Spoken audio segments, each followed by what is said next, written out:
Hello and welcome to History You Need to Know. Today we're talking about systematic racism, mythology, or is it reality? Did you know that the average black household has 60% of the income of the average white household, but only 1/10 of the household wealth?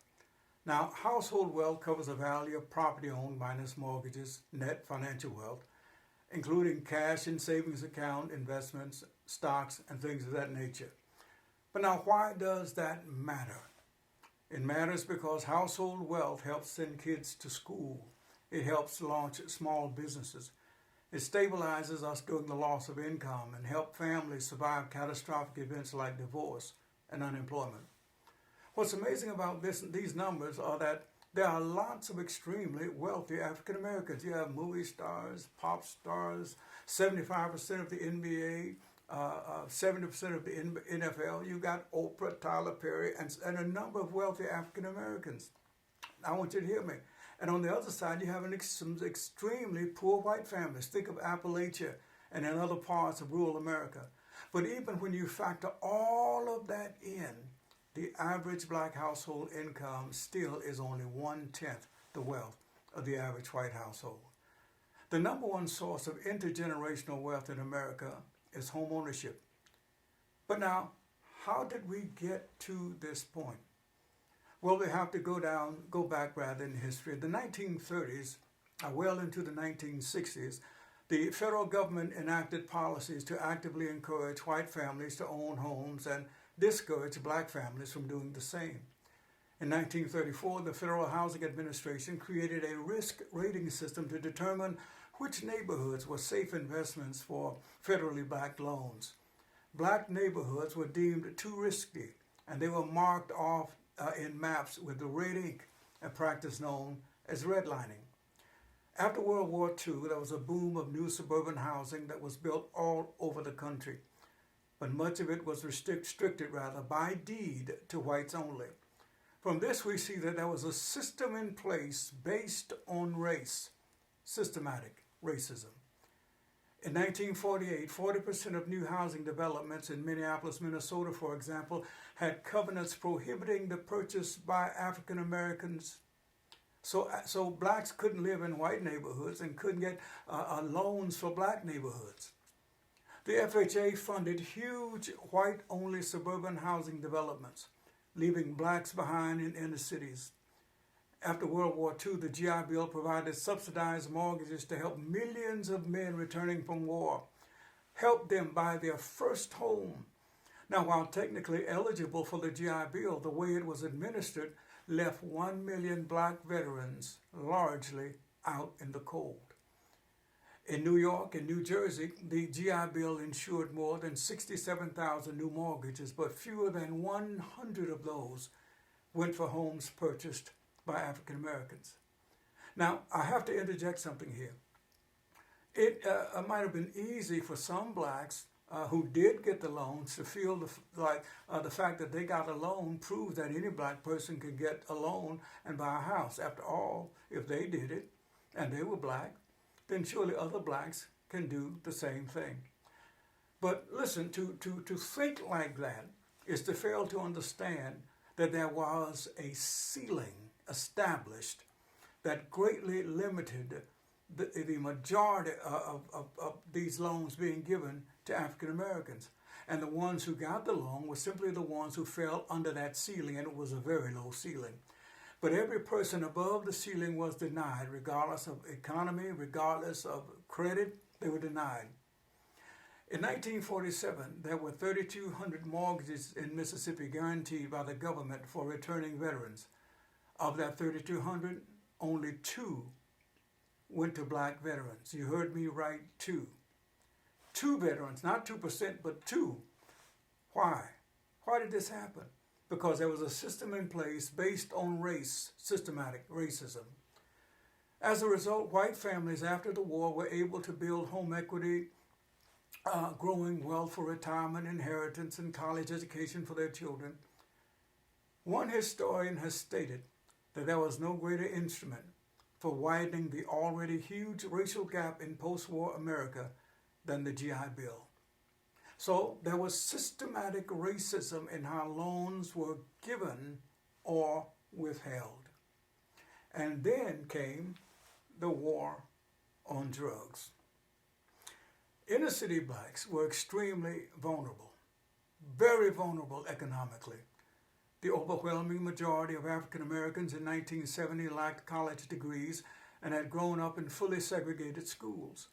In the second half of the 20th century, factories and manufacturing jobs moved from the cities to the suburbs. Black workers struggled to follow the jobs. They couldn't live in many of the new suburban communities. And as late as 1970, only 28% of black fathers had access to a car. And because of that, 70% of bus riders were black. In 1970, 70% of African American men had blue-collar jobs. By 1987, only 28% did. As unemployment skyrocketed in African American communities, so did drug use. As drug use increased, so did crime. Here we see the big three: poverty, drug use, and crime. Three things that have plagued the African American community. And I might also add, plagues poor white communities across America, because today we see the same scenario playing out in white rural America. These communities hit hard by unemployment and the opioid and methamphetamine addiction. So this is not just limited to race, but poverty has such a great deal to do with this. But, well, moving along. Increasingly, whites were concerned about the images of black violence on TV and magazines. Drugs were seen as the problem. Drug dealers and drug users were the enemy. So they decided to treat the drug epidemic not as a health crisis, but as a crisis of criminality. They responded by militarizing the police department. During the Reagan-Bush years from 1981 to 1991, how money was invested in anti-drug allocation completely changed. The anti-drug budget for the Department of Defense went from $33 million in 1981 to more than $1 billion in 1991. The Drug Enforcement Agency's budget to fight criminality and drug use went from $86 million to more than $1 billion. Think about what I'm saying here. And then we come to the 1986 Anti-Drug Abuse Act, which carried mandatory minimum sentences much harsher for the distribution of crack cocaine, which was associated with blacks, than for powder cocaine, which was associated with whites. Why? How did this happen? Because there was a system in place based on race, systematic racism.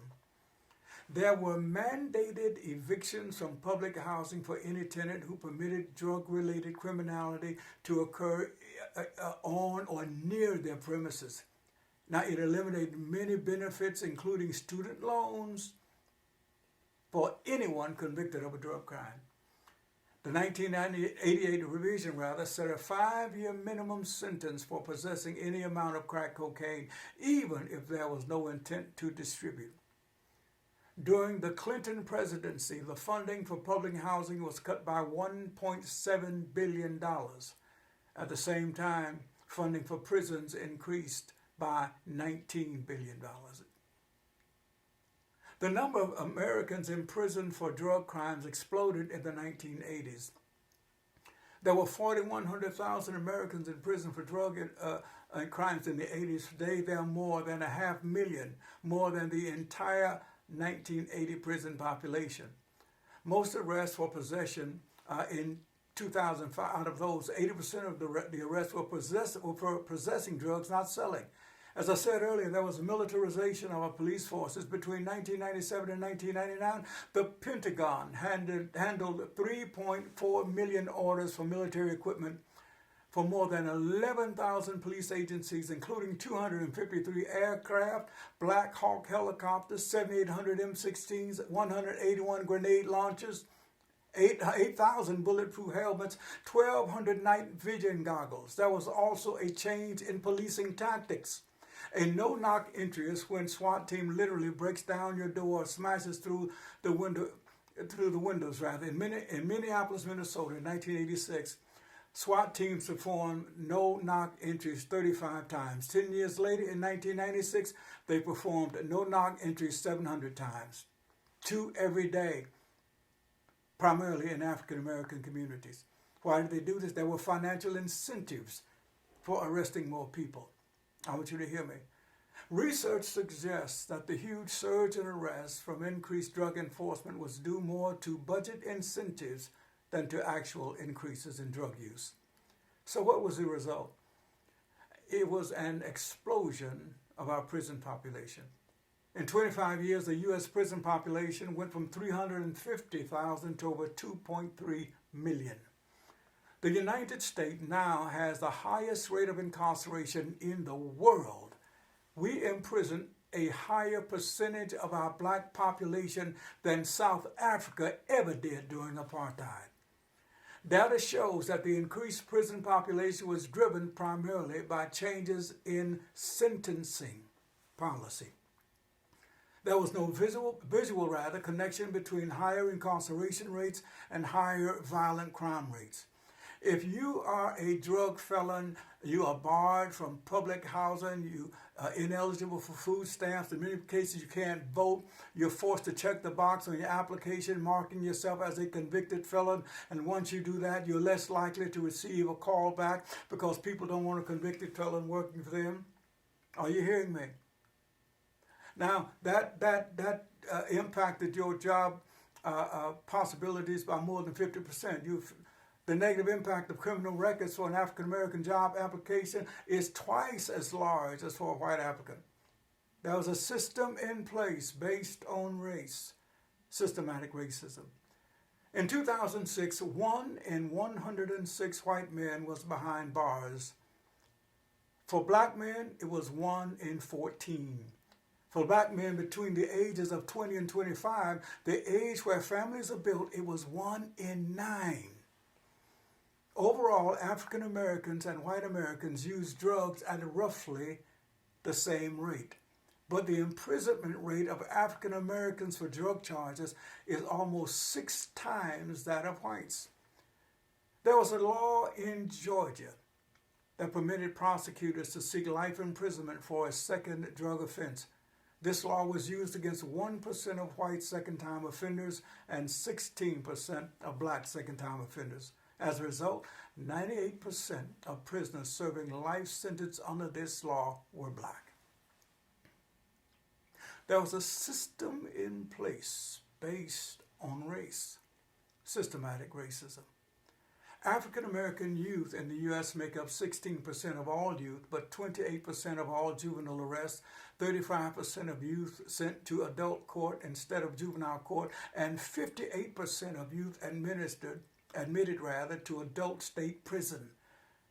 Blacks on the New Jersey Turnpike make up 15% of all drivers, but 42% of all stops by police and 70% of all arrests among all drivers stopped.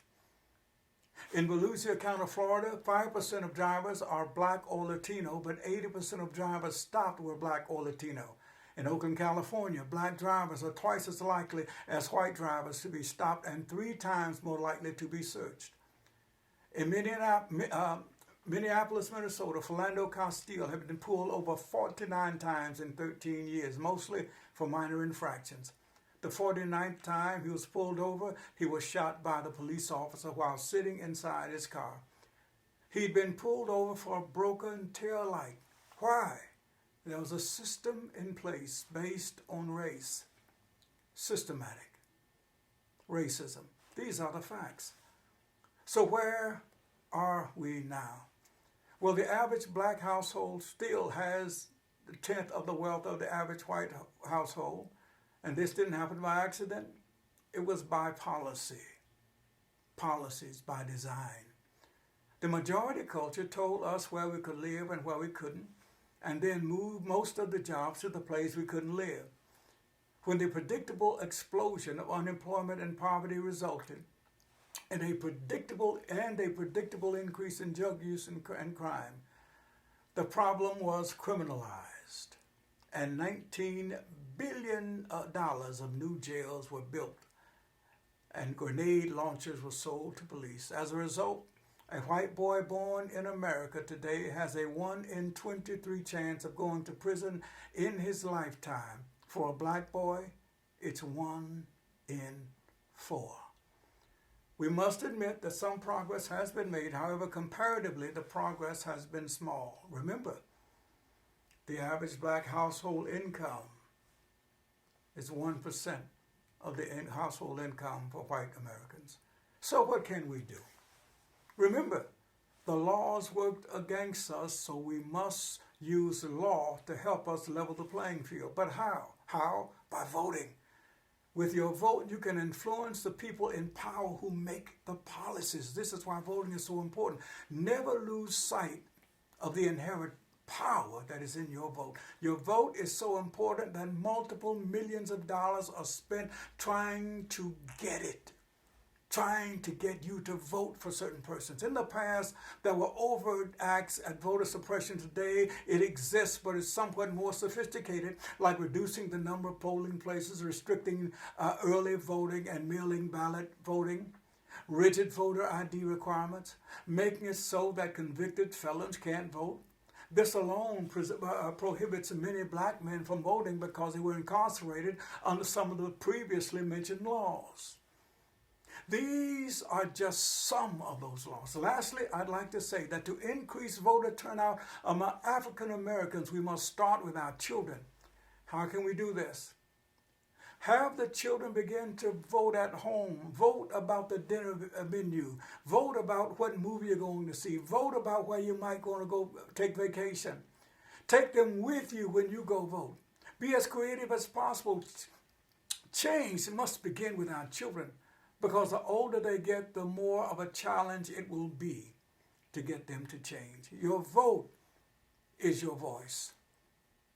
Before I leave, I'd like to give a shout out to Brother Phil Vischer of Holy Post for his